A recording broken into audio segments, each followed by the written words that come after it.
శ్రీమాత్రే నమః. ఈరోజు శ్రీ లలిత రహస్యనామ స్తోత్రం 151వ శ్లోకం నుంచి 160వ శ్లోకం వరకు తెలుగులో అర్థం తెలుసుకుందాం. 151వ శ్లోకం. సత్యజ్ఞానానందరూప సామరస్య పరాయణ కపర్ధిని కళామాల కామధుక్ కామరూపిణి. దీని గురించి వసిన్యాది వాగ్దేవతలు ఇలా చెప్తున్నారు. సత్యము జ్ఞానము మాత్రమే ఆనందంగా ఉండేటువంటిది. విద్య గురించి తెలియని వారికి తెలియచెప్పేది. హెచ్చుతగ్గులు లేనటువంటి శివభక్తి శివశక్తి భావం కలది. లోకానికి ఆధారమైనటువంటిది. సామగానం అంటే చాలా ఇష్టపడేది. గవ్వల దండతో ఎప్పుడూ అలంకరించబడి ఉండేటువంటిది. గొప్ప ప్రశంసలకు ఆధిక్యాన్ని కలిగినటువంటిది. అంతటా దట్టంగా వ్యాపించినటువంటి జడలు కలది. 64 కళ్ళలను మాలగా కలిగినది. లావణ్యాన్ని స్వీకరించినటువంటి దేవి. కోరికలను ఈవిడెప్పుడు తీరుస్తూ ఉంటుందట. కామధేను స్వరూపంలో ఉంటుంది. పరమశివుడే రూపంగా కలిగినటువంటిది లలితాదేవి అని ఈ శ్లోకంలో చెప్పారు. ఇక 152వ శ్లోకం చూస్తే కళానిధి కావ్యకళ రసజ్ఞ రససేవధిహి పుష్ట పురాతన పూజ్య పుష్కర పుష్కరేక్షణ. కళలకు నిధి అయినటువంటిది. కావ్యకళా స్వరూపిణి. శృంగారాది 9 రసములతో పాటు భక్తి రసము కూడా తెలిసినటువంటిది. ఇక్కడ రసము అంటే బ్రహ్మ అమృత రస స్వరూపము అని అర్థము. రసమే పరబ్రహ్మ అని అర్థం. ఇక్కడ రేతస్సు అంటే వీర్యం. శుక్రధాతు రూపము అంటే ఇది ఎప్పుడు కూడా శుక్రకణాలు అనేవి ఇందులో ఉంటాయి కదా, అవి పురుషుల్లో శక్తిని ఇస్తూ ఉంటాయి. సో అంటే పుట్టుకకి కారణం అవుతూ ఉంటాయి. ఇవి కాంతిని కలిగి ఉంటాయి. అంటే ఎప్పుడు ఈ శుక్రధాతువులు ఉత్తేజంగా ఉండాలి అంటే వీర్యంలో ఉండేటువంటి శుక్రకణాలు ఎక్కువగా ఉత్తేజంగా ఉండాలి అని అంటే ఈ శ్లోకం పారాయణ చేయవచ్చు. ఇది పురుషులకి కాంతిని కలిగిస్తుంది. అదే శుక్రధాతువు అని తెలిపారు. బ్రహ్మాండ పురాణంలో అతి ప్రాచీనమైనటువంటిది, అందరూ పూజించబడినటువంటిది, అందరికీ బలాన్ని కలిగించేటువంటిది, అంతటా వ్యాపించింది, తామర పూల వంటి కన్నులు కలిగినటువంటిది, 36 గుణములతో కూడినటువంటి అమ్మవారు అని ఈ శ్లోకంలో చెప్తున్నారు. 153వ శ్లోకం చూస్తే పరంజ్యోతి పరంధామ పరమాణు పరాత్పర పాశహస్త పాశహంత్రి పరమంత్ర విభేదిని. ఈ శ్లోకంలో అమ్మవారు ఏ రూపంలో ఎలా ఉంటుందో చెప్తున్నారు. బ్రహ్మాండమైనటువంటి తేజస్సు కలిగి ఉంటుంది. పరమపద తేజో రూపిణిగా ఉంటుంది. అతి చిన్నగాను ఉంటుంది, చాలా పెద్ద రూపంలోనూ మనకు కనిపిస్తూ ఉంటుంది. త్రిమూర్తుల కంటే గొప్పది, అంతకన్నా ముందు ఉన్నటువంటిది కూడా ఆవిడే అంట. బ్రహ్మ కంటే ఎక్కువ ఆయుష్ ఈవిడికే ఉంటుంది అని చెప్తున్నారు.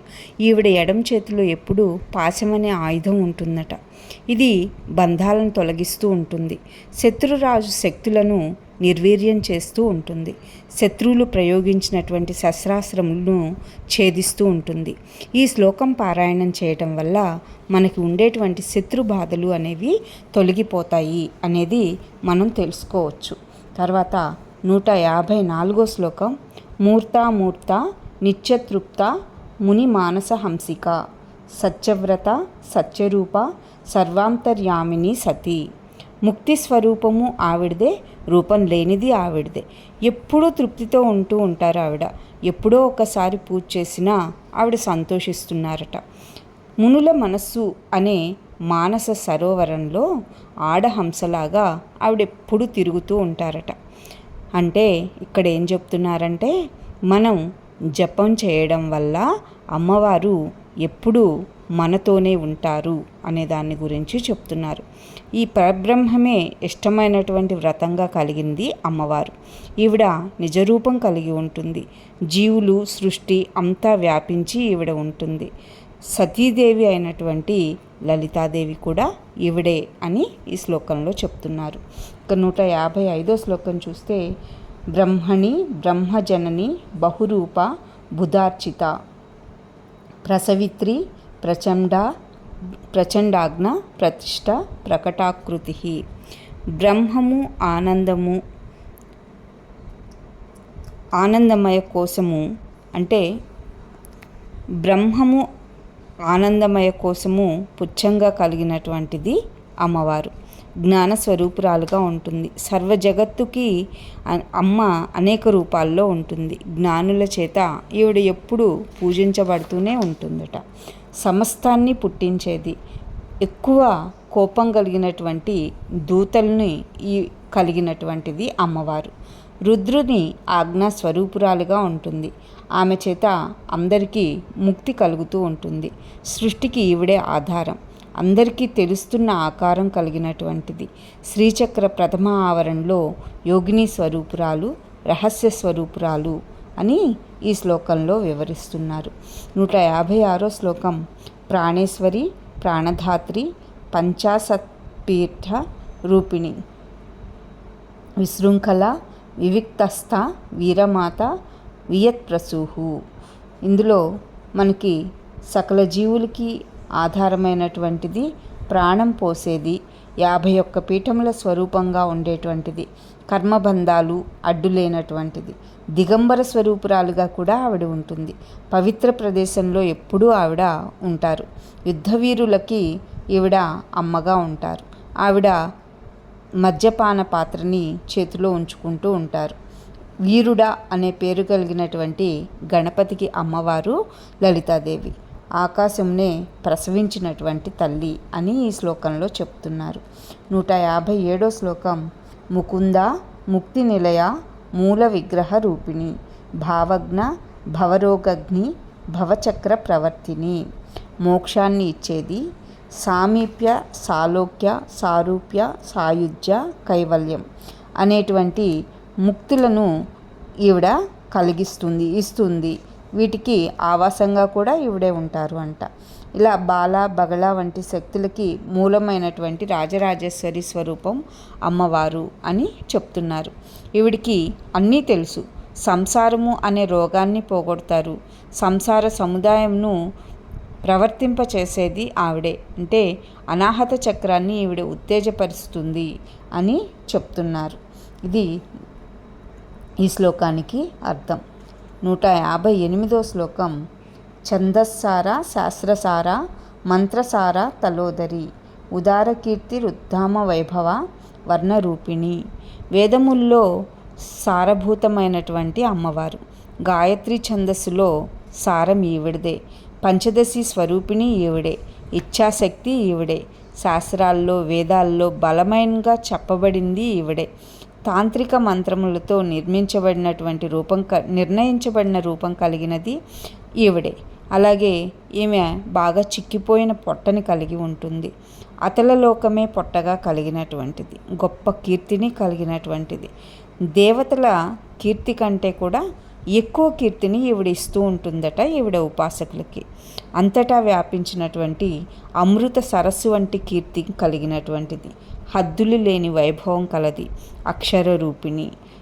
ఈ శ్లోకాన్ని పఠించటం వల్ల మనకి కీర్తి అనేటువంటిది తొందరగా వస్తుంది, మనకి తగినటువంటి గుర్తింపు వస్తుంది అనేది చెప్తున్నారు. ఈ శ్లోక పారాయణ వల్ల మనకి కీర్తి కలుగుతుంది అని చెప్పొచ్చు.